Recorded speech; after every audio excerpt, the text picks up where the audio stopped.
नमस्कार, मी रोशनी लोखंडे आणि आपण बघत आहात ARIPL प्रस्तुत न्यूज वाइब्स।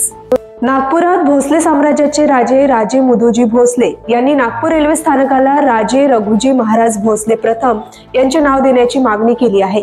त्यांनी याबाबत पंतप्रधान नरेंद्र मोदी यांना पत्रही लिहिले आहे।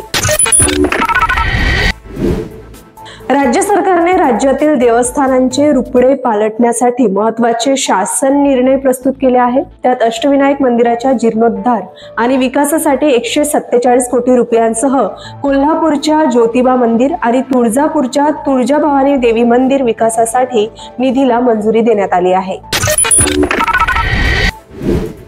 चंद्राबाबू नायडू यांनी केंद्राला 500 रुपयांच्या नोटा मागे घेण्याची विनंती केली आहे। नायडू यांनी काळ्या पैशाला आळा घालण्यासाठी, डिजिटल राजकीय देणग्यांना प्रोत्साहन देण्यासाठी आणि रोख रकमेचा वापर कमी करण्यासाठी 500 आणि 2000 रुपयांच्या नोटा पूर्णपणे बंद करण्याचे आवाहन केले आहे।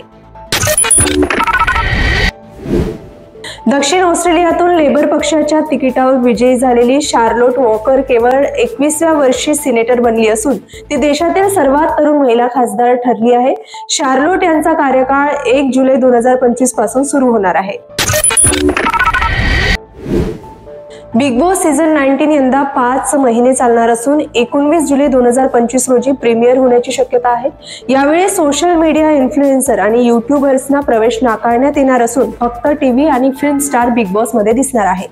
सलमान खान जून 2025 पर्यंत प्रोमो शूट करणार असून बिग बॉसचे OTT व्हर्जनही यंदा बंद करण्यात आले आहे।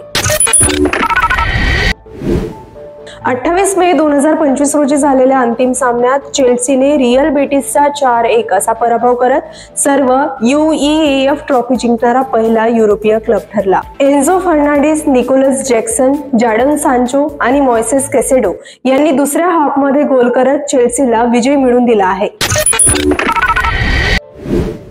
आजच्या न्यूज वाइब्स मधील मुख्य घडामोडी इथेच संपतात। अशाच बातम्यांसाठी आमच्याशी जोडले रहा आणि बघत रहा अभिजित भारत।